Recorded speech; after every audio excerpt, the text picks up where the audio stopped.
Hello there, ladies and gentlemen, and welcome to yet another episode of Geeks Who Like Sports, Season 2, Episode 10. As always, I am Ray Carcillo in beautiful Los Angeles, California. To my best friend in entire world over in Philadelphia, Pennsylvania, Lee Elias. Lee, you're a little underwear today, buddy. How you doing? Well, Ray, I love a challenge, and I decided that it would be a great time to get COVID again as it goes through my entire house. Don't worry, for those of you listening or watching, you cannot get it through the computer. But I'll tell you what, it's a lot better than the first time I had it, which was unbearable. I did the episode then too. Yes. So it's nothing a little Dayquil, coffee, and gumption can't get you to push through. That is one heck of a cocktail you got there going there, buddy, to get yourself through the episode. So it's the third time I've had it. I'm ready to go. Well, I appreciate it very, very much.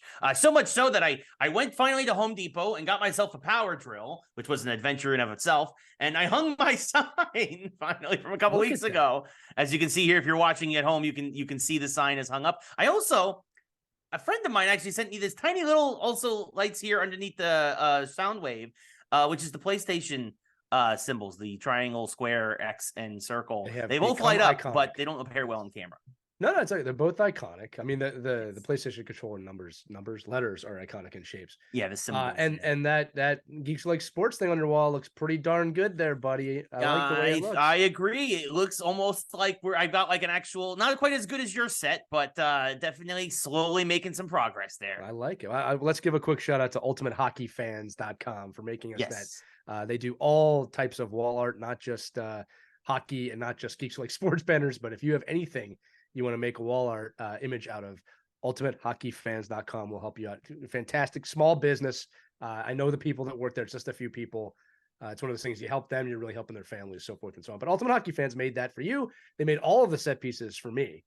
And they're good friends of ours over there. So thank you, Ultimate Hockey Fans. I didn't mean to make that sound like an ad. It did, but maybe I'm just trained that way. Yeah, no, that's the thing is we speak in soundbite. It's not our fault. It's just the way we're just trained that way. That's very true. I wish I'm going to get downstairs and be like, Janet, you know what would be great? A nice wholesome cup of Cinnamon Toast Crunch cereal with lactose-free milk. I enjoy that when I come home from hockey some nights or when I'm just generally hungry. Cinnamon Toast Crunch. It's available by General Mills for you. See, I'm just talking normally in my mind. Yeah, that's it. It just comes to us.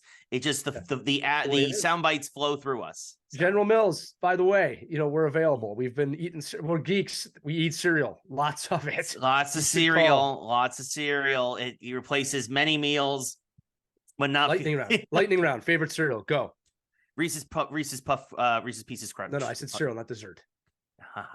Okay, no, that's fair because I'm a Cinnamon Toast Crunch guy. So if it's not Cinnamon Toast Crunch though, it's Honey Nuts. Yeah. That's a good one. I mean, it depends. Like I'll get your 2 scoops of or whatever. Sometimes if I have to feel like I need to like lighten off the sugar. What is it with the raisin bran or whatever? Yeah. But usually, it's like either used to be Count Chocula growing up, and now it's the Reese's Pieces. Reese's Count Puffs. Chocolate, insanely underrated cereal. Very good. Huge. You got chocolate. Good. You got chocolate cereal and marshmallows. Yeah. And the milk turned chocolate. What I liked about Count Chocula or, Fruity Pebbles chocolate, what was they? Chocolate Pebbles, whatever they called it. Cocoa Pebbles. What I liked about those is that they generally hid the fact that it was a dessert cereal. It was like, it's cereal. It's Count Chocula. Now I go to the supermarket, it's like Oreo cereal. Yeah. And it's like, well, no. You can't be eating that in the morning. Then, like the closest we got to that in the 90s, Ray, was like Cookie Crisp. I'm like, it's in the name now. Like those are cookies, right? Nobody was fooled by that. That's cookies for breakfast. They're literally miniature cookies and milk. That's what they are, right? But now they don't even try. Now, like Pop-Tarts, the Clogger, the Baconator cereal. I'm like, what are you doing? Right? But no, I think Honey Nuts is my 24/7 go-to. Yeah. And I think Cinnamon Toast Crunch is like my late night snack go-to. Yeah. I do eat it in the morning. That's almost your dessert. Cinnamon's almost a dessert. It almost. So it's the delicacy of cereals. There you go. We want to know what you think. What do you think? Yeah, it's not quite a matchup, but it definitely is a topic for discussion. Yeah. What's your favorite cereal? Comment below. It's a good way to start the episode. Now we got you hooked in. Now you got to stay the rest of the episode. Now you got to stay. Yeah, this is gonna be a fun one. This is gonna be a quick one. Really, just a couple of really big topics happening here across the world of sports and geekdom. Next week is going to be a big show, I believe. I really think we're gonna have a lot. The Game Awards are happening on Thursday. I will be there on site. So if for some reason you're there, come say hello. But I will be there, and I think we're expecting a lot of trailers. We're expecting a lot of game announcements. We've had a couple of things teased already. There's gonna be a Prince of Persia trailer there. Dragon Age said they're not going to be there. So, but we'll get into that. We'll get into all that later. We will, because I think that there's only one game teasing for later in the episode. There's only one game people really care about. Yeah. And that's going to take almost all the oxygen in the room. Yeah, I think that's why they're not even bothering doing. That's why I think they're actually doing the Game Awards a favor by announcing a couple days ahead. But right, and that's the other thing too, is it makes me wonder: are you going to get a Wolverine trailer? Or are you going to get a bunch of other things? So we'll see. We'll talk about that in the geek segment. If you're a geek, hold on tight. Yes, for sure. But we are focusing on the gridiron here for the sports section today. A lot of football talk. We'll start with the pros. We'll start with the NFL. Big weekend around the NFL. A lot of races really tightened up. The Packers beat the Chiefs on Sunday Night Football to move into a playoff spot, surprisingly. The Cowboys dominated on Thursday night against actually a pretty game Seahawks team. It was a good game. Yeah, that came down to the end. Yes. It was actually kind of surprising how good the Seahawks did after looking pretty pathetic the last couple of weeks in a row. Right. But again, that's the beauty of sometimes when you get a good game on Thursday, it's because some teams you just don't know will step up to the occasion, and sometimes the short rest hurts the really good teams more than you might expect. Right. But the big news, of course, is the rematch of the NFC Championship game this week. The Philadelphia Eagles versus the San Francisco 49ers. The Niners went to rainy, overcast Philadelphia and put a whooping on the Eagles, 42-19. Jalen Hurts left the game, but he did come back. It was concussion protocol. Yeah, concussion protocol. Dre Greenlaw was kicked out of the game for touching Big Dom, the security guy, and Big Dom now might actually be. Well, he's supposedly going to get a heavy fine from the NFL because he got involved. Although, to me, he was just doing what a security guy does. I don't know if he got involved. I mean, he was there. Yeah. That's going to be a tough one. They're going to have to watch a lot of tape on that one because he was not the aggressor in that situation. Absolutely not. He was really just trying to separate everybody, which kind of is what you would want from sideline people. Yeah. You hope a guy doesn't lose his job over that. Yeah. No, I don't think he will. As Caitlin puts in chat, #FreeBigDom. Here's the real question. Will Philadelphia build a statue for Big Dom or name some sort of food delicacy after him? No, we only build statues for fictional boxers. So, I should say, and boxers in general. We have a few statues in Philadelphia, but no, generally you have to win a championship. The most recent statue donated by Bud Light is of two people who don't even play here or coach here anymore, which is Doug Peterson and Nick Foles. Calling the Philly play. That's literally the last statue that was built in Philadelphia. But no, only fictional boxers get that type of praise. That makes sense. That's what Bill Burr said many years ago in a classic bit.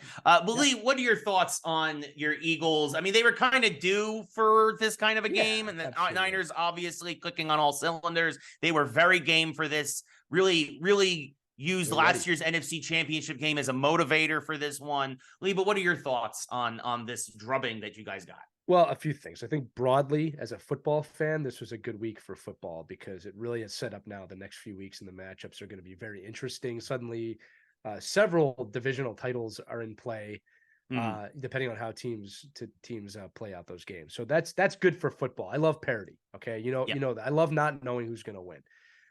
From an Eagles standpoint, it's a little bit of a disappointing performance, but my team is 10-2. I'm not going to sit here and be upset that my team is 10-2. Not to mention, this was 4 of 5 games that are insanely hard for us. And I think they said on the TV, if you told us we'd be 3-1 after these 4 games, I said a few weeks ago, if we go 500, I'll be happy. Yeah. All right. So we're already going to be over that no matter what you do. Yeah. We're playing a very good Dallas team next week, I believe. Right. Yes. So this is going to be, it's setting up for some drama. It's setting up for some disappointment. I think the Eagles season's going like Eagles games is they're going to keep you on the edge of your seat right till the end of the season.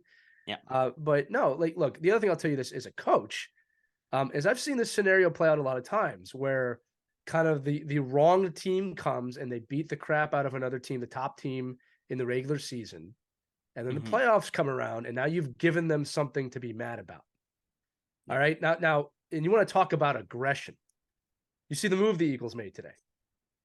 Yes, I was going to get to that. Shaq Leonard, the Pro Bowl linebacker, had a choice between the Eagles and the Cowboys, and he signed with Right. the Eagles. Right. This is why I love Howie Roseman and the Eagles. You know, it seems like after every loss, both of them, we make a move because we're not satisfied. We see something, we're going to go fix it.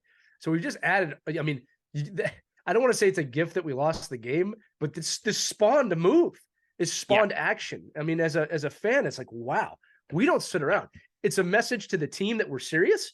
It's a message to the players of you better be serious. And I know that they are, but trust me, man, as a former player, coach, and GM, when you're a player and the GM makes an aggressive move like that quickly, you think a lot of different fronts. Like, wow, I'm replaceable. Wow, this guy wants to win. Wow, we're going to move forward. These are all positive things from my point of view, using a GM mindset. Absolutely. But, look, I think sometimes losses like this late in the season, or later in the season, I should say, it's not really late yet. Can really stir things up a little bit and make you think a little bit. Like you said, we were due. We've had several emotional games in a row and several weird timed games. Like, you know, it is what it is. Now, listen, if they drop the next 3, this is going to be a very different conversation. Absolutely. But I don't know if they're going to. I think it's very possible Dallas could win as well. All right. But next week against Dallas is going to be a big. I'll say this: you win next week, you kind of can cruise to the number 1 seed. Right. Well, I'll also say, even if we lose next week, it's really on Dallas to have. Right. And Dallas has a much harder schedule down the stretch. You guys finished with the Seahawks, Arizona, and us twice, the Giants. Yeah. So. It is very much in our hands, and I think we know that. But the Eagles are a very calm team. Jalen Hurts did not look to be too distraught last night after the loss. No. I mean, we got beat. We weren't going to go undefeated. And it's like I said, you don't have to win every game. This might have given the Eagles. I'm talking again, not as an Eagles fan, just saying this. Sometimes teams need that to wake up a little bit. We still have not put together a complete game. Still. No, it's true. And you mentioned Shaq Leonard, and I wanted to bring that up because you guys, probably your linebacking core was exposed a bit last night. And here you go, immediately filling that hole. With with a Pro Bowl caliber guy. That gives me as a fan. Sorry, I didn't mean to cut you off. It's just so much confidence as a fan that, you go out and do that. Right. And again, easily our weakest position. Easily. Absolutely. If you have any holes, it would probably be at linebacker, and now you filled that immediately. And to the point too is that, like, he had a choice between you guys and Dallas, and there are a couple of reasons possibly Dallas did not have a need for a linebacker as much as Philadelphia. Maybe the idea of him immediately being a starter over maybe being a rotational piece in Dallas could have weighed into it. But it also, you have to feel good as an Eagles fan, because here is this guy, it's you and your main division rival who are a game back of you, and he looks and says, I'm going with you guys. I'm going with the Eagles. It really says, like, I want to win, and this is my best chance. The only people that think Dallas is going to win the Super Bowl are Dallas fans.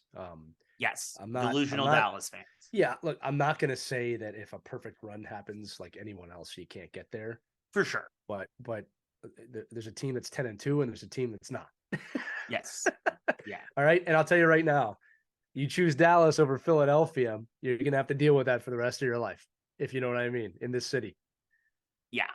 Yeah, well, I mean, if you're in Philadelphia and you choose Dallas over Philadelphia, that's taking your own life into your own hands. So that's what I'm trying to say, right? And that's it's you do you, but even I would not. I'd be like, I would as a Giants fan, I'd be like, I'm just here for the cheesesteaks. You know what? I'm just here for the cheesesteaks. I'm going to say this too, Ray. There's been a little bit of talk about Philly sports a little. There's been a little bit of a change in Philly sports over the last few years. I mean, you look at the Phillies, and the love that the fan base has for them, and you could see how the fan base affected that team and vice versa. I don't think Philly is this cheeseball horrible destination anymore. I mean, you're seeing people want to be here now because they understand the power of the fan base, and they understand that, you can be immortal in the city. All right. I'm not saying that doesn't happen anywhere. I mean, that's what, it could happen anywhere. Not like here. Right. Yeah. Like we have really great facilities. Number one, we have great fans, whether you love them or hate them, doesn't matter. Right. They're passionate fans. And I think, this is how you get guys like a Trey Turner to come here. Yes. Bryce Harper wants to be here. So I think we're becoming a bit of a destination for some athletes that understand that mentality. There's some athletes that don't. Yeah, right? Absolutely. But if you're that type of player, why wouldn't you want to be here? People will die for you. Yeah, I mean, and that's the thing is, like, if you again, it's one of those cities, Philly, New York, you win in those cities, you are truly immortal. Like, immortal. Yeah. I mean, you win in Houston and you're part of a cheating scandal. No, I mean, there's a huge difference. Or Michigan. I mean, that's happening there now too. We'll get to that in a minute. Yeah, no, for sure. Oh boy, we will. But yeah, no, it is something to see for sure. And speaking of New York, you know who's not going to win anytime soon in New York? The Jets. Everybody but the Rangers. Well, everybody, yeah. Well, that's also true. Everybody but the Rangers, but in particular the Jets. And despite they lost 13-8 yesterday against somehow first place Falcons, who were 6-6. Yeah. But the Jets now 4-8. And they have a problem. I mean, they've had a problem at quarterback. Zach Wilson, there was rumors that they were going to go back to Zach Wilson, and Zach Wilson says he refuses now to play anymore for the Jets. And honestly, with the way he's been treated, I kind of can't blame him. But at the same time, if you want to continue your NFL career, you also might want to put a couple of decent games under your belt, even if you do want to go elsewhere. Lee, I want to get your perspective on this, obviously, as the athlete. Like, obviously, Zach Wilson has been disrespected by the fans, by the media, and understandably so. He has not lived up to the expectations of a number 2 overall pick. But, is he in the right here saying, well, you guys want me, suddenly now you want to come crawling back to me after starting Tim Boyle and Marcus Semien, and now you want me to start again? And I refuse. I understand his point of view, but Lee, what is your thought from the athlete and also as the coach? I just watched this great documentary on Barry Sanders and how he just retired out of the blue with the Lions.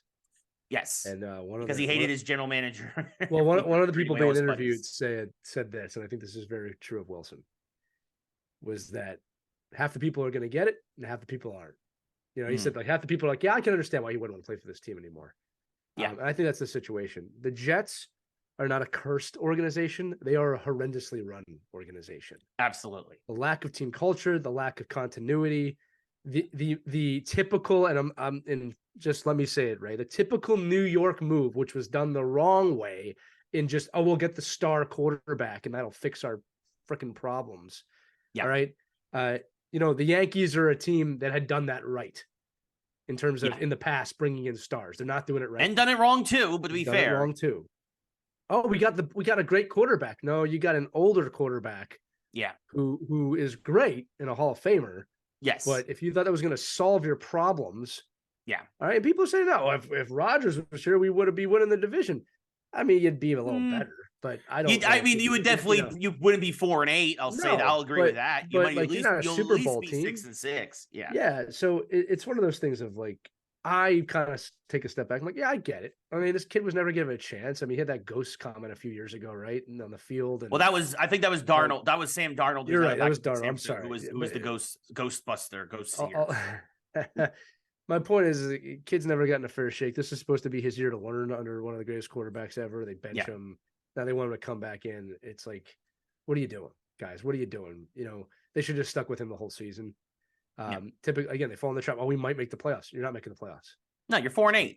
Yeah, you're 4-8. What are you doing? And that and that leads me to my next comment is that Aaron Rodgers has started practicing again. Yeah, I saw that. I mean, supposedly he wants to play in as soon as 2 weeks against the Washington Commanders. But Lee, again, assuming the Jets will lose next week and fall to 4-9, the season's over. Yeah. Why rush him back from a possible Achilles? Because he's 39 years old and the guy wants to play as much football as he can before he retires. I mean, I think the other thing too is he probably needs to know that his Achilles is going to hold up before he commits to another year. Right. I mean, just from a physicality standpoint. So that I think that's what's going on. It's let me get in there. Let me see what it does. Unless a doctor says to him, look, you need 2 more months to let this heal. And I think if that happens, he'll sit out. I really do. All right. But I think if it's good and he's ready to go, they're going to throw him in. I think, and Ray, again, from my point of view, it's somewhat of a safe environment in the sense of like, no one's going to be clamoring for him. Right. Like it's not like they're going for a playoff spot. It's a nice, easy place for him to be competitive. And there's no pressure for him to win. Yeah. And the other thing too, is like, I'm speaking as an athlete. We want to play, you want to play. Right. So he's a competitor. He always has been, no matter what anybody thinks about him personally. He's going to play as soon as he can play. Is that the right decision? If he was 27, no. But 38, 39, this might be it for him. So I get that, right? From a certain point of view. It's pointless, but so is signing him. No, it's a good point. It's trying to put a Band-Aid over a gaping flesh wound. It's Yeah, and you give a the Jets severed fans limb. some hope. If he goes in there and wins a couple games, I mean, you give him some hope for next season. It's when Brett Favre went to the Jets. And literally, Aaron Rodgers is doing everything Brett Favre did. Yeah, just didn't go to Minnesota. That's it. Yet. Yeah. That was one of the weirdest things. I was like, really? Yeah. That's the move you want to make? Yeah. Well, I mean, he did take the Vikings to the NFC Championship. I know. It's amazing. It's amazing. Yeah, and they still lost. He's gonna live knowing that he took the Vikings to the NFC Championship. So. Oh goodness, but yeah. So yeah, we're interesting week around the NFL. A lot. We still have Monday Night Football between the Jags and the Bengals, which should be a decent one. Although the Bengals without Joe Burrow are a shell of their former selves, so the Jags should continue to hold on. But a real tightening race. Pittsburgh lost, Cleveland lost. Meanwhile, Indianapolis and Houston both won. So you have 4 teams at 7-5 for 3 playoff spots in the AFC. That's great. I love it. Yep. With 5 games to go, it's going to be divisional matchups. It's going to be head to head. It's going to be really interesting to see how, if there is a tie, how things shake out. And speaking of ties, speaking of tiebreakers. Oh my God. This is the big news on Action News tonight. Yes. So last week, I wish David Zaslav to get hit by a bus.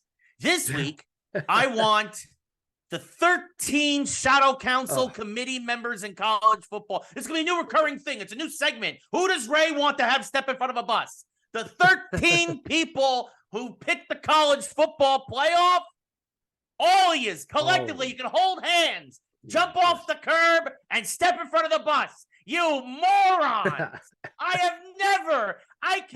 How could you fit that much stupidity into a single room? I don't understand. For those who may not be, it's all about the money. For those who may not be familiar with the situation, let me paint the picture for you. We said it a few weeks ago. If you are undefeated, you should be in the college football playoff. The games need to matter. Now, Michigan did their job. They won. They went undefeated. They're the number 1 seed. Washington did its job. It won. It went undefeated. It's the number 2 seed. Now, this is where things get interesting. Alabama beat Georgia, formerly undefeated, and understandably so. Georgia, now not undefeated, out of the playoffs. Still top 10, understandably so. You don't go from 1 to 15, but none of the playoffs anymore. It was a great game. It was a fantastic game. Also, Texas won, but they have 1 loss.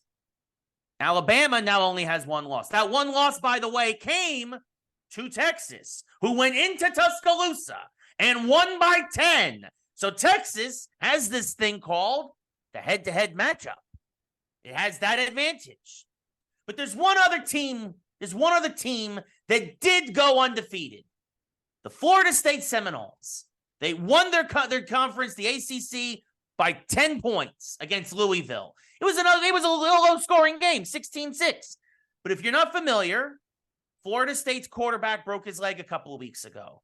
The backup then got a concussion. Florida State, on the backs of, by the way, I count there will be no less than at least 3 first-round picks on that defense in the upcoming NFL draft. At least 3 in the first round, if not 4. Destroyed that Louisville offense, held them to 6 points for the whole game. That defense is an NFL that defense could go shut out the Carolina Panthers or the New England Patriots right now, I think. That's how good that defense is. And they won with a 3rd-string quarterback. By the way, they already said the 2nd-string quarterback would have been available for the playoffs.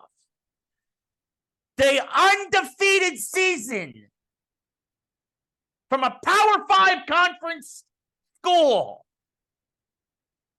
We don't want you in the playoffs. Nope. We're going to take Bama and Texas. Because but Bama's been playing better lately. They have 1 loss. Texas, the playoff should be Michigan undefeated, Washington undefeated, Florida State undefeated, and then Texas because they have the head-to-head with Alabama. That's your playoff. The regular season games have to matter because if you decide that now willy-nilly, But Bama's playing better right now. You just said the first 10 weeks of the season don't matter. Your regular season doesn't matter. This is why I've always had an issue with college football. I've always had problems getting into it, not just because I'm from Jersey and Rutgers has been terrible my whole life, but because it is this willy-nilly, political, money-grabbing, backroom bullshit. You are not a real sport, college football, because the games don't matter. And you just proved it this weekend with this garbage decision by your shadow council of 13 boneheads that should step in front of the bus. Lay your thoughts. Oh, I've got a lot of thoughts on this one, Ray. So they're expanding the playoffs next year. We know that, right? Thank goodness. To yeah, the next year or the year after, very soon, yes.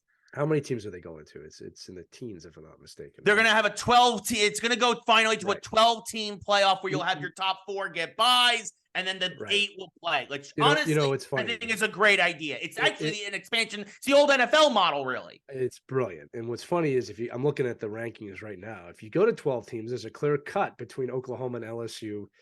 In terms of Oklahoma has 10-2 record, LSU has a 9-3 record. Yeah, clear cut. It would have just been. It would have worked out. I think, Ray, there's my conspiracy theorist. This 13 person group, they know next year, it's going to be all fixed next year. So we might as well make as much money as we can this year. Alabama is a much bigger draw for us than Florida State. And I'm not knocking the Seminoles, humongous program.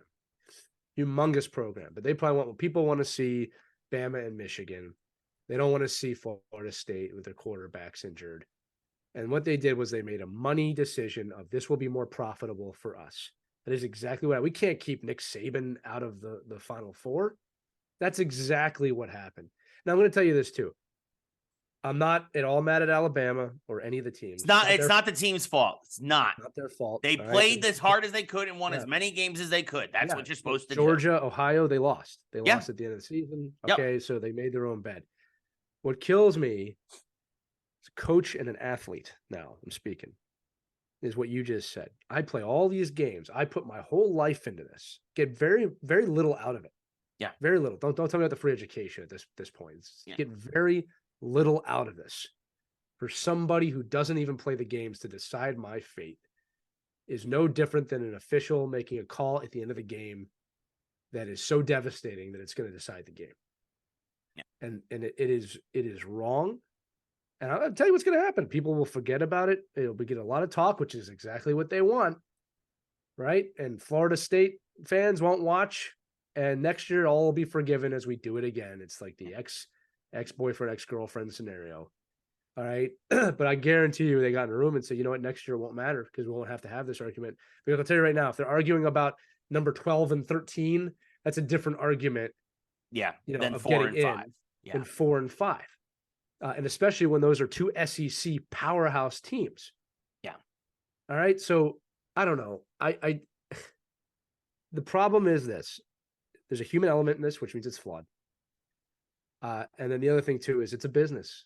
And look, you can. I think Deion Sanders said that this week. I think a bunch of people. This is a business. They want to make money, right? And the thing is that I go back and forth on it, right? Like I'm a business owner. I understand business. Okay. What I don't understand, and I think that anyone who knows me, especially you, and anybody who's ever been around me from a business standpoint, I've never sacrificed my loyals for an extra buck, ever. Right. I've always been true and pure, even if it meant I would lose a little bit of money, not sacrificing the business. Right. But I found that always to pay off. And the thing is that they've sacrificed the purity of the sport here. Mm-hmm. And it's like there are not many institutions left in America that are somewhat pure. But the idea that you show up on whatever day you're playing and someone wins and someone loses is pretty darn pure. We can't even have an election anymore without debating wins and losses. Yeah. Which is really sad on multiple fronts. All right. But the thing about, the Eagles, they lost the game on Sunday. They lost it. I can sit here as we lost the game, or better yet, the Niners won that game. It's not that we lost it. that it Right. was done. I'm not questioning They it. They were the better team. There's no question about it. That Right. day. That day. But now it would be like, you gotta say this, it'd be like, oh, okay, well, the Eagles are not the number 1 seed anymore because the Niners won yesterday. Right. That's what it would be. Exactly. Like. Exactly. It'd be saying, oh, the Detroit Lions are now the number 1 seed in the NFC, right. and the Houston Texans have been playing great lately. They've been playing great. We're gonna give them the number 1 seed in the AFC. Right. It's like, how am I supposed to want to? I don't think I'm going to watch. I don't want. No, me neither. Watch. That was going to be my next point. Was like I am, and especially here in LA, because LA is still very much a college sports town. Like, as much as people don't want to admit it, it is more about college out here in LA than it is the pros in every sport. So I've gotten more into college sports here by osmosis. I will not watch any of this college football season because it doesn't matter. It doesn't matter. There's one more thing I wanted to say about this. You got to watch the video of the Florida State players after they find out they didn't make the cut. Yeah. And the complete devastation on their face. Now, here's the thing. I don't think Alabama, I think they would have been equally as devastated, but I think people would have understood. Yes. I think people would have been like, you know what? Man, those are 2 great teams. They both could have been there, but Florida really earned it this year. Yeah, they're the undefeated team. You look at the record and be like, yes, they won 13 in a row. Yeah. It's like, I just can really see, and the fact that you have another team with a loss in there. Right. It just blows my mind. And again, right. And that's the thing. And again, I get it. And Texas, also a Power 5 champion, but Texas beat Alabama in the regular season. So they have the head-to-head. There's your tiebreaker. And then you have a team in there who was accused of cheating this year. Well, that's a whole other thing. We talked about that weeks ago that Michigan should have been disqualified. Yeah, it's just like, it blows my mind. Like, this is why I have a hard time getting into college sports. But I also think that college sports fans are a little bit of a different breed. They're very passionate about their teams too. But they've kind of surrendered to this stupid ranking system. It's a terrible system. It is the worst thing I've ever seen. Yeah. It makes me sick. I've had to coach under it. I've had to coach under a ranking system in college. And like, listen, there's people ranking you that they didn't even see the games. They just see the scores. Yeah. It's like you lose 3-2 in overtime in hockey. Yeah. And it's like, I remember being like the 7th ranked and playing the number 1 team to an overtime game and losing.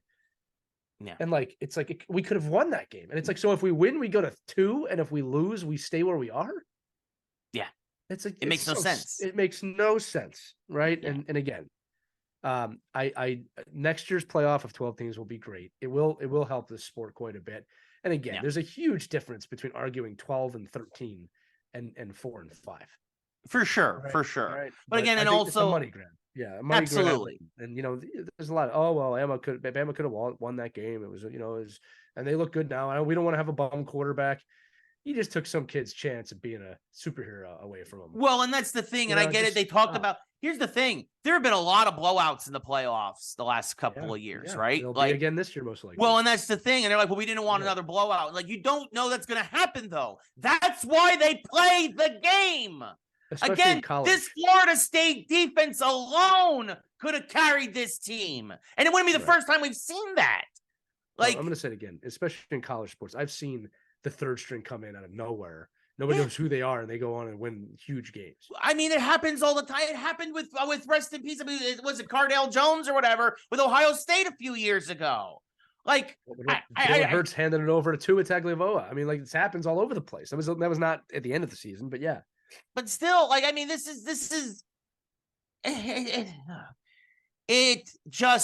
it boggles my mind to have, like, again, like you said, it's all about money and greed. And the sad thing is that then they try and and this is why also I'm so happy, at least for the name, image, and likeness thing to now finally be there, because for so many years they're like, well, we keep money out of the sport, we keep money out of the game because it's for the purity of the game and people are getting an education. No, it's not. No, it's not. No, the NCAA there's nobody. We got Congress. We got all these other folks. Nobody is full of more shit than the NCAA. Yeah, well, I'll say this too. I haven't heard anyone talk about a free education since the NIL laws came in, because it just squandered. Like, this isn't about a free education. This is about you're stealing money from these kids. Yeah. So look, I'm going to say it again. The top 5 right now in order: Michigan, 13-game winning streak. Washington, 13-game winning streak. Texas, 7-game winning streak. Florida State, 13-game winning streak. Alabama, 11-game winning streak. The final rankings, AP 25, has Florida in 4th. Yeah. Okay. This is a business decision. That's all it is. That's all it is. And it's a sin because this decision, like you said, you're robbing kids who legitimately deserve this of a chance of a national title. If I was Florida State, I would refuse to play in any bowl game. It's just messed up. Again, right? This is one of those things. You're going to have to decide at home. If you're okay with this, you'll watch. If you're not, you'll say no, and you'll go on to next year. They won't stop till we stop watching. That's it. And the thing is that people aren't going to stop watching. No, right? I will. I'm not going to watch. Another travesty. Liberty University was 13-0 as well in Conference USA this year. They didn't make it. No, I'm just kidding. Then that's when you start. A totally different thing. That's a strength of schedule situation. That is also Liberty had the weakest schedule in the entire country. Yeah, they played Conference USA, which of course it's a different. Again, that's why they call them the Power Five. But again, also, you know what? You want these other smaller schools to get better? You should get rid of this ridiculous conference system altogether. Yeah. It's honestly, it is a joke. It is something else that is just absolutely archaic here in college football in 2023 that we're still doing everything with conferences because we can't figure out how to figure out a system with these 200 teams, under one umbrella. It's ridiculous. It's absolutely ridiculous. Before we get into I'm sorry. Do you have anything else for college football? No, I was just gonna say, like some of the division, I think the division championships in college football are better than the NCAA championship. Because again, you get the teams I just think it's a better format, but we don't look at it like that. There has to be one champion, one national champion now. But I've never felt like that national championship was ever like a realistic representation. It's not like professional sports where it's like that team deserved to win that prize. Right. This is like, these teams were selected to fight. Florida State's going to get some bowl game that's like horrible, probably. Here's the thing: I wouldn't be surprised if they win or lose. You know what I mean? Like it's just at this point, you have nothing to me. I don't know. To me, like I said, if I was Florida State, I'd tell the NCAA to go screw themselves and not accept the bowl bid. They won't because there's so much money that comes into that school because of that program. Yeah. And again, there's so much that goes on behind the table with that sport, man. It's just like they'll find a way to make them whole. Makes me. And again, I guarantee you, I will guarantee this: if they were not moving to 12 teams next year, Florida would be in right now because they'd be too scared to do it. All right, but now they have this huge cushion of no, next year this won't happen. This is just a thing we decided because next year that's what you're gonna hear. Next year this won't ever happen. We'll see. NCAA, go jump in front of a bus. Anyway, moving on. The NCAA rule book's so big it would hurt the bus. Probably. Really quick before we move into games, we're expecting a lot of stuff this week in terms of game announcements, a lot of trailers and stuff. We're also expecting a lot on the sports front.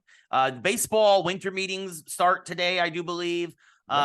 So there's a lot of rumors already that Shohei Ohtani will sign before the end of the week. Ray, I want to say this. Yes. Because the last time I recorded in the studio, I was really negative on baseball. Yes. Baseball is winning me back.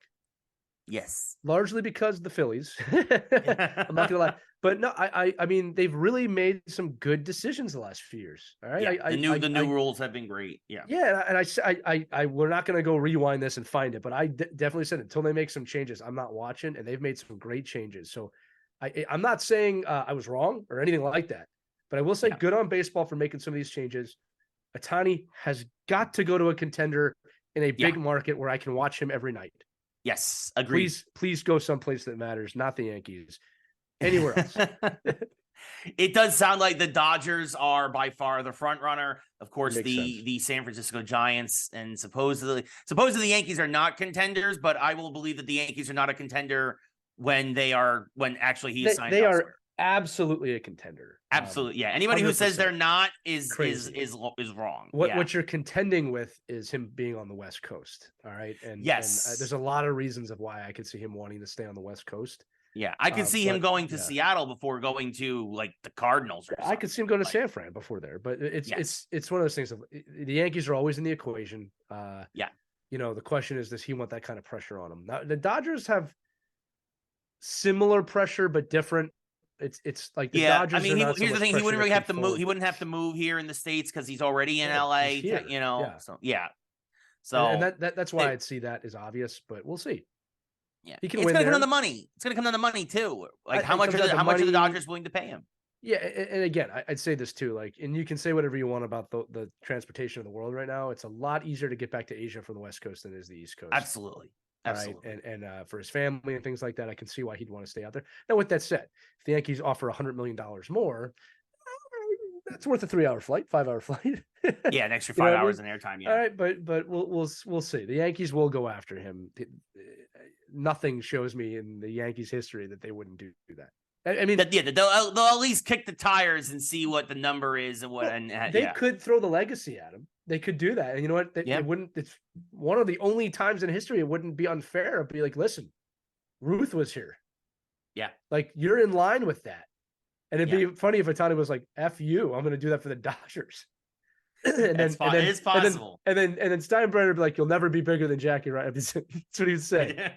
You know what I mean? So it's like, and then he could go back like he never played in LA. It's also true. Yeah, this is also true. Yes. Now, it'll be interesting to see what happens. Also, other rumors is that the Yankees are talking to the Padres for one. Soto, the Padres supposedly want 7 players in return for Soto. And I will say this, if Brian Cashman takes that deal, he will be in front of the bus next week. Because that would be a terrible what the Padres are asking for. Remember, Soto only has 1 year left on his contract. So you then would also really be under pressure to re-sign him. It would be so stupid. Send 7 players, like most like 4 pitchers and 3. Are you kidding me? San Diego, in the immortal words of Ron Burgundy, Caitlin, you can bleep this. Go fuck yourself, San Diego. Yeah, that's ridiculous. Yeah, that's what's in. Yeah. It's unbelievable. So that's our. So expect Soto, but you got a Pardo. That's what's in. God, that was the dumbest thing. You know what I feel bad about? I bet you those guys don't represent the Padres organization at all. No, just somehow they got viral. Yeah. Oh my God, look it up. Look up Padres. That's what's in. If you want to. Yeah, it's awful. Oh, it's awful. It's terrible. But that's so. Next week we're expecting a lot of hot stove news. A bigger baseball section. That brings us into the Geeks section. In. Yeah, that's what's in. Sorry, a lot of geek stuff. Also, again, we're expecting a lot next week because we're into the geek section now. Yay! Wait, transition. Boop. My calculations are correct. When this baby hits 88 miles per hour, you're gonna see some serious shit.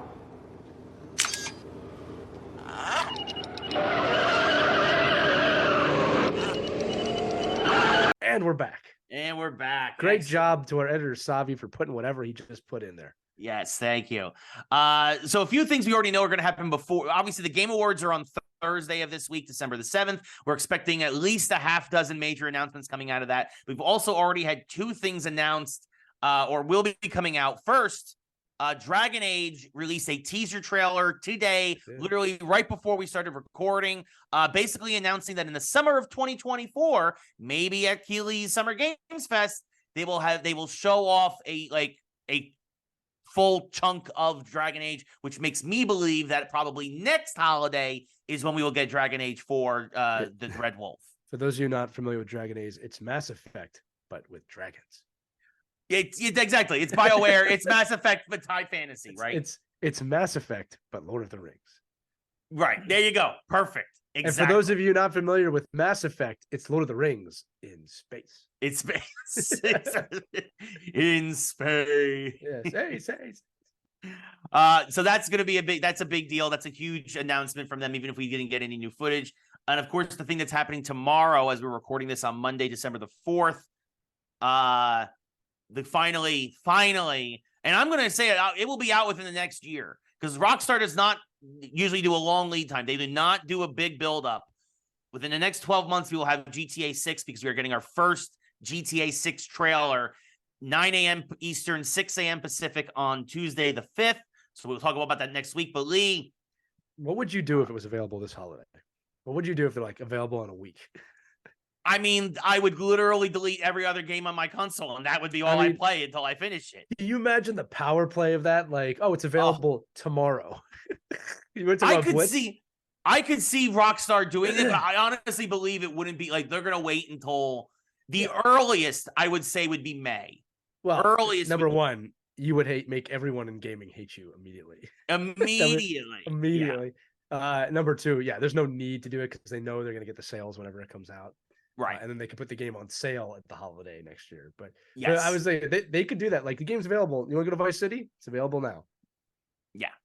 Yeah. No, it's. I mean, and supposedly the rumor is I have not seen the leaks, but supposedly it is a return to Vice City. We actually talked about that rumor a couple of weeks ago, and it's supposedly that it is going to be back in Vice City, even though it is GTA 6. I believe heavily it will be Vice City.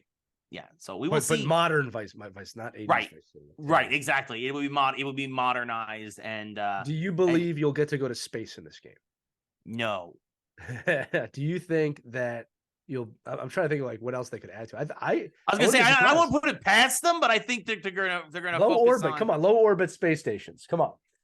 Why would Here's the thing. I think that if it makes sense to the story, they'll do it. But I think that they want whatever they do, they want it to also feed into GTA Online, which of course is their cash cow, their money maker. Yeah. So how long will the game be? How many hours?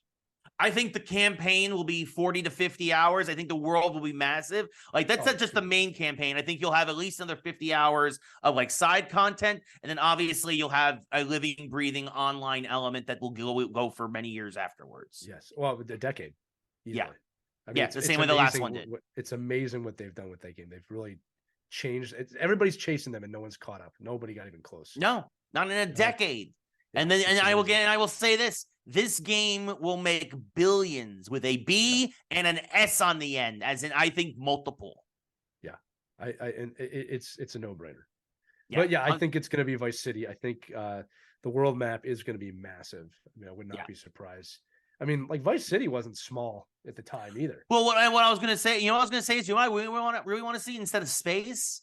What? I want to see multiple cities where you can travel from Vice City to Liberty City to all these other places. That would be different.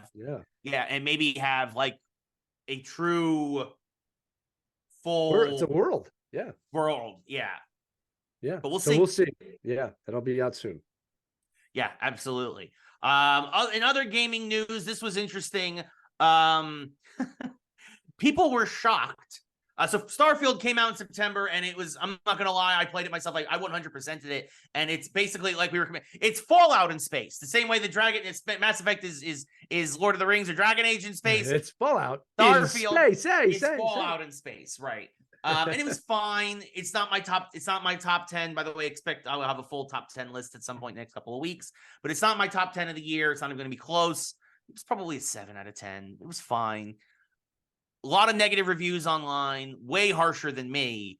And Bethesda, to their credit, at least on Steam, because of the forums, they have gone to the forums and started responding and be like, hey, we're sorry you didn't like this mechanic. Hey, maybe try this. Hey, maybe you'll like this more. Hey, don't forget, we have these elements here. You might not have found them while you're playing. And really trying to really engage with the negative press in their audience. And a lot of folks have started increasing their user reviews based on the feedback from Bethesda. And people are shocked that Bethesda would do this. But this is actually a thing that has been like a lot of indie games do this because what a concept. Interacting with your community builds community. What? No. We don't know anything about that. It's shocking.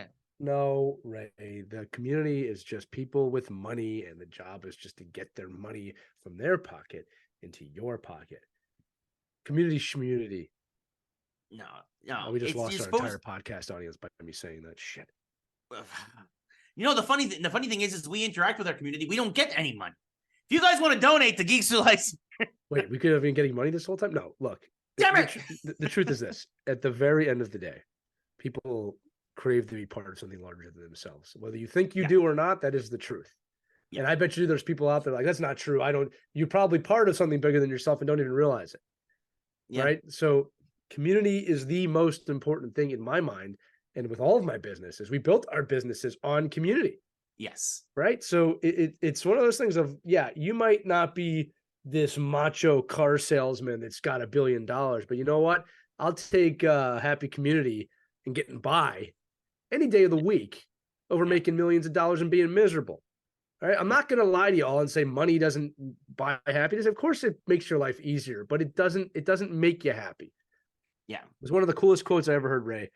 That's so true, is that money just amplifies who you are. If you were a good person before money, you'll be a good person when you have a lot of money. If you were an a-hole prior, you'll be a bigger a-hole after. Now, we all know you're a big a-hole. So that's right. If I had money, I would be a massive a-hole. We don't give you money for that reason. We just give you right. signs you can put up on your wall and make you smile. That's right. I'm just kidding. Ray's outer heart is mean, but the inner heart is a nice guy. Maybe. Right, there's a little guy in there. Help me. Yeah. But I mean, to your point, I mean, it's true. It's true. Community is such a big deal. That's why I have my writers and theater group on Monday nights, like here in LA. It is a big thing for my mental health to do that every week, especially now that, post pandemic. Like, especially, I didn't realize what I had lost. When you talk about that. You are always excited about that when you talk about it. And I love that for you. For me, it's obviously hockey and the people that I work with. Yes. Yeah. So yeah, the community is a big deal, and the fact that Bethesda, this massive company, is reaching out to theirs to be like, hey, look, we get it. You guys may be a little disappointed by some of the stuff in the game. We're working on it. We'll do better next time. Here's what we can do for you now. And the fact that they're doing that is a big deal, but it is interesting. It is true. Typically, this is more an indie thing. Typically, you don't see the big companies do this, but I think good on Bethesda to realize that they maybe need to, especially when they have not put out the best product that they've ever done. So, yeah. Good on them. I agree with you. It's one of those things of, look, we're just talking about GTA. GTA is a community. Yeah. All right. It kind of runs itself, to be fair. Sure. But it's a community. Yeah. That's why it's the biggest game of all time, right? Yeah. Like, it's the biggest game of all time. It's a community. It will make billions with an S. Yeah. A B and an S. Yeah. It's a community. The crap people do in that game. If I have to go on Facebook again and see one of these roadways and people jumping off it and flying around, it's just nonsense. They're still making those videos. Still. It's insanity. It's been a decade and there's still people. It's a community. Yeah. I'm going to say this. Actually, I wish you use this case study, but we won't do it right now. Biggest game of all time. It's community based. Yeah. You schmucks. Fortnite. Community based. Yeah. Come on. Yeah. Fortnite, Roblox, Minecraft, all of them. So, but what's interesting though, speaking of staying on Starfield, there are folks now I would give it a 7, and some folks are obviously a lot harsher on it, but there are folks who are enjoying it and loving it, and good on them. Obviously, I'm not here to poo-poo on your good time. Like, one super fan of Starfield. Now, spoiler alert. I'm going to talk about the end of the game. Spoiler alert. Spoiler alert. Ray is about to talk about Starfield and the ending of the game. If you wish not to hear this, fast forward 47 seconds, and you will not know the ending. Thank you from the Geeks Who Like Sports. Yes. Now, the game has been out for 3 months, so I don't mind talking about it too much, but the end of the game is that basically it's a multiverse, and you can start traversing the every time you beat the game, you start over the new game plus in a new universe. You have all your stuff from the old universe, but you basically get to meet, it's basically saying specifically, these are different versions of the same characters that you met before. And because of that, sometimes they act differently than they did in the previous universe. They'll say different things. They'll make different decisions, right? And it's sometimes it's minor things, sometimes it's bigger things. Well, one super fan this week beat the game 33 times. Because they have no life. That's my initial thought, but I guess we'll just say that they really love Starfield and the idea of that multiverse. They are a scientist, and they wanted to test their own theories. Yes. Well, on their 34th playthrough, not only did a lot of the characters change and say different things, but because it is a multiverse, for the first time, the player character finds themselves in that universe. Wow. And there's a really interesting cutscene in dialogue because the characters are like, I don't know his name. Hey, Bob, do you have a twin? And it's a really interesting thing as everybody in the party reacts now to you and your party as you all see the doppelgangers of yourself, because this is the first time In this universe, you already exist. It's a really fascinating wrinkle, and again, and it's kudos. Do you think it's something that was activated by playing the game 30-something times, or do you think that this could have happened randomly at any point? I personally think this was a randomizer. I think this could have happened at any point. I don't think it's specifically the 34th time is when what triggers it. But I think that is brilliant that mechanic is even in there, because if following the story, what's interesting is that in most universes, actually, it's kind of like the Marvels. Actually, in most universes, your character dies and one of your other squad mates gets the powers you get in your first playthrough. Right. So it's very much actually like the Marvels in that sense. But what ends up happening is, but obviously in this is one of those universes where, you end up surviving and getting the powers again. So it's really interesting to see that they had that wrinkle in there, and that, 34 times in, this super fan discovered something that nobody had discovered up to that point yet. So that shows you the expansion of that game. The expanse, I should say, of that game. It's amazing how big these things are getting. It is a massive game. You may not look from a gameplay standpoint, from a storytelling standpoint, it's man, but from a technical standpoint and what they were able to do to build out this universe, kudos to Bethesda. They deserve a pat in the back for that. Yeah, a lot of other stuff to be fixed, but they deserve a pat in the back for that. Makes me think about the far future, right, when cinema and games combine, which I think is actually inevitable. Yes. And, I'm not saying we won't go to the movies, and I'm not saying there won't be games, but I think there'll be games that you experience like a film where you're, in it. You're already starting to see some experimentation like that with VR. You're starting to see that with a lot of live action videos in different games now. You're starting to see those lines get blurred as people realize you're just two different ways to tell a narrative, right? Yeah, it's funny. I remember reading Ready Player One. One of the cool things, it's not in the movie, but in the Oasis, you can live a movie. Like, you can go into Back to the Future and be Marty McFly and do the movie. Yeah, like from first person. So that is Lee's dream, by the way. That is Lee's singular dream, to live long enough to get to that point. I mean, you're not wrong.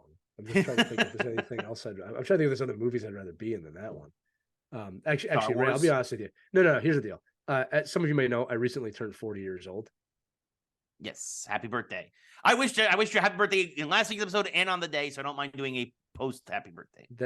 Sorry, I was deep in reflection there for a second. But you know what I'd really like? What? And you know what's funny? I'm gonna say this on the air. This is like a legitimate thing, though. All right, my body is only gonna serve me for so long. I would love in the future, when I'm 60, if I could put a helmet on and play hockey. Yeah, you know what I mean? Like, I really mean that. I would love that when I'm older and I don't have to go on the ice and have some young 20-year-old buck try and hit me. I can just go play and laugh when it's like, oh, he hit me in the game. You know what I mean? And we are getting to that point in VR. We're very close to there. A lot closer than I think people think, right? I think the things holding it back actually are not what people think it is, right? It's power and money. Yeah. It's not. I think the technology is actually kind of there.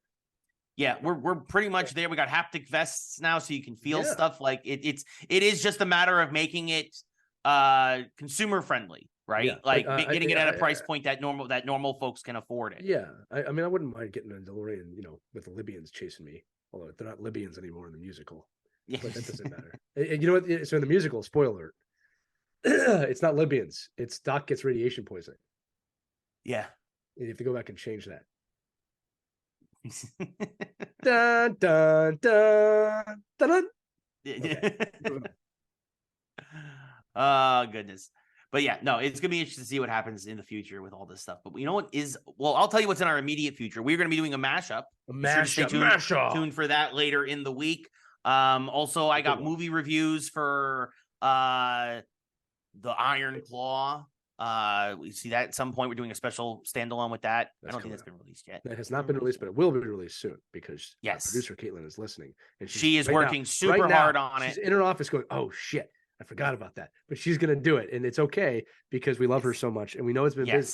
And it's been super busy. It's been busy for everybody. Look, we got a lot going on. I got myself a new suit. I gotta go. Good in that suit, Ray. We're gonna share this picture on Geeks. If Ray you're like. If a Bond villain and Bond himself merge together, that's what you look like. I appreciate that. That is a perfect explanation of that.